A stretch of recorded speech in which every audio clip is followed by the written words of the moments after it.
Halo semuanya, pernah gak sih kamu mikir kartun modern itu sebenarnya muncul dari mana?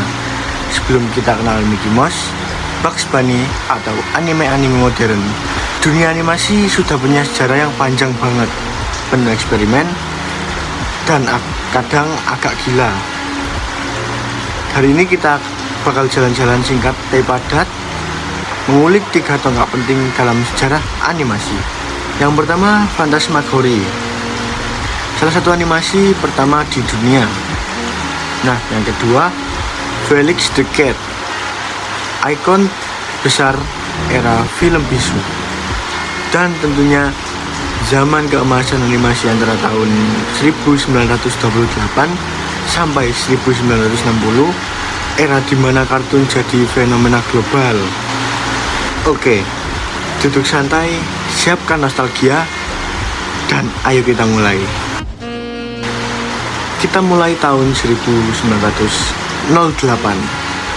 Ini zaman dimana teknologi layar masih sederhana, film hitam putih masih mirip rekaman teater, dan animasi hampir belum ada. Tapi seorang seniman asal Prancis, Émile Cohl, punya ide brilian yang mengubah sejarah. Karyanya berjudul Phantasmagoria dan dianggap sebagai salah satu film animasi 2 dimensi paling awal yang benar-benar full animasi. Kenapa penting?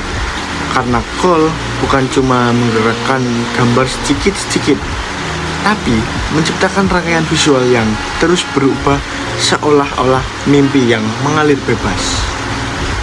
Gaya visual yang sangat unik. Karakter hanyalah stick figure, garis, titik, dan lengkungan. Objek-objek di sekelilingnya bisa berubah bentuk seenaknya. Misalnya, gelas anggur berubah jadi bunga, lalu jadi gajah, lalu jadi sesuatu yang lain lagi. Semuanya bergerak tanpa aturan realistis, lebih mirip logika, mimpi, atau doodle hidup. Nah, yang menarik di awal film, kita bisa lihat tangan Émile Cohl sendiri menggambar karakter di depan kamera. Ini bikin filmnya terasa personal banget, seperti kita melihat proses lahirnya animasi langsung dari sang pembuat. Secara teknis, Phantasmagoria sangat ambisius untuk zamannya. Cohl menggambar sekitar 700 frame secara manual di atas kertas. Setelah difilmkan, ia membalik warnanya sehingga terlihat seperti goresan kapur putih di papan tulis hitam. Gaya visual yang waktu itu belum pernah ada. Nama Phantasmagoria berasal dari Phantasmograph, alat proyeksi lama untuk menampilkan bayangan, hantu, dan visual fantasi. Nama itu cocok sekali karena film ini benar-benar penuh perubahan bentuk yang ajaib dan tidak terprediksi. Phantasmagoria bukan cuma film pendek, dia adalah fondasi yang membuka jalan untuk animasi sebagai medium kreatif yang bebas dan penuh kemungkinan. Kita lompat ke tahun 1919 ketika dunia animasi mulai membentuk identitasnya. Disinilah muncullah karakter yang bisa dibilang salah satu superstar pertama dalam sejarah animasi, Felix the Cat. Felix punya desain super sederhana, tubuh hitam bulat, mata putih besar, dan senyuman lebar yang gampang banget dikenali.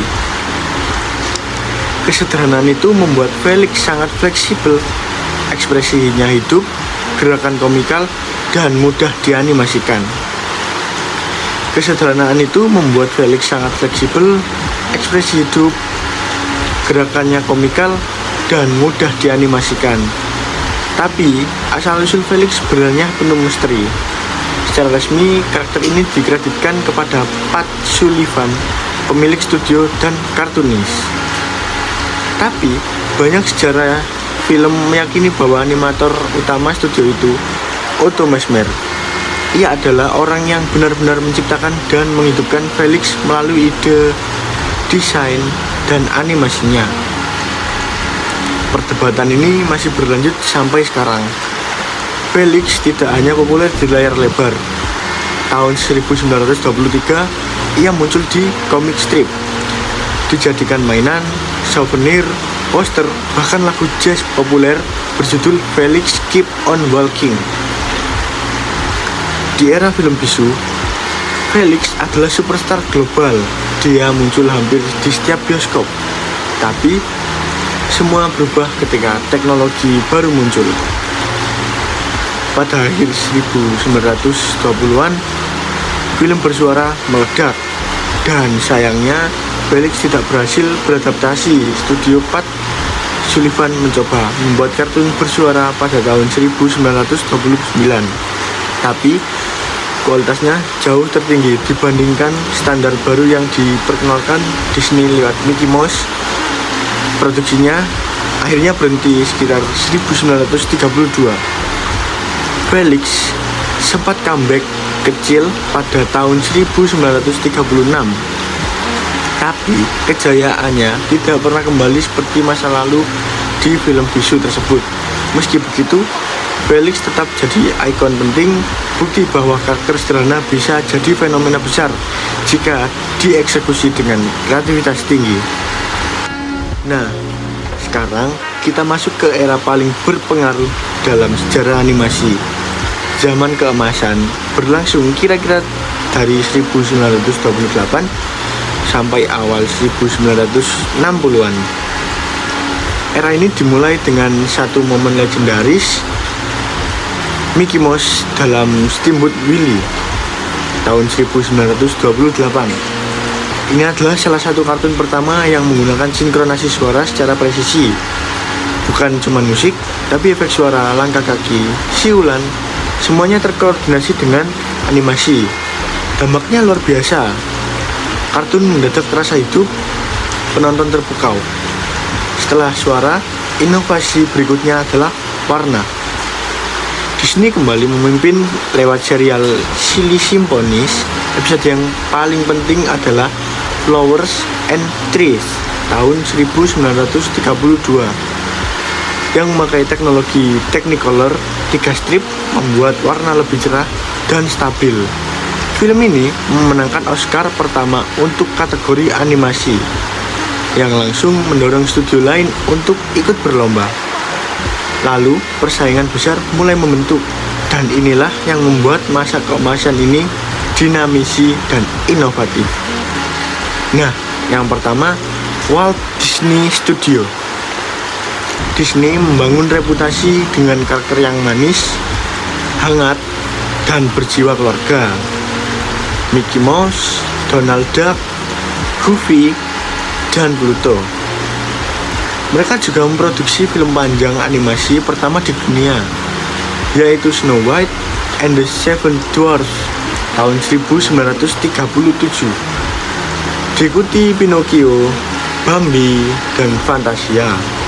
Kualitas animasinya tinggi sekali, penuh detail, ekspresi, dan storytelling yang kuat. Yang kedua, ada Warner Bros. Cartoons.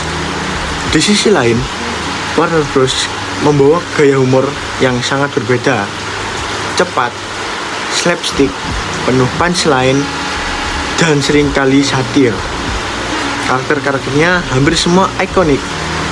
Ada Bugs Bunny, Daffy Duck, Porky Pig, Roadrunner, dan Wile E. Coyote, dan banyak lagi. Gaya mereka nakal, lebih komedik, dan seringkali mengejek budaya pop. Warner Bros. Berhasil menantang dominasi Disney dengan kecepatan animasi yang ekstrim dan komedi yang tajam. Persaingan ini mendorong inovasi baik dari segi animasi, storytelling, timing komedi, hingga musikalitas. Masuk ke 1950-an, era televisi. Televisi mulai masuk ke rumah-rumah. Ini mengubah industri animasi secara besar-besaran. Sebelumnya, kartun-kartun ditonton di bioskop sebagai pembuka sebelum film utama. Tapi, sekarang kartun bisa hadir di setiap rumah. Studio mulai membuat animasi khusus TV yang tentu saja harus diproduksi lebih cepat dan murah.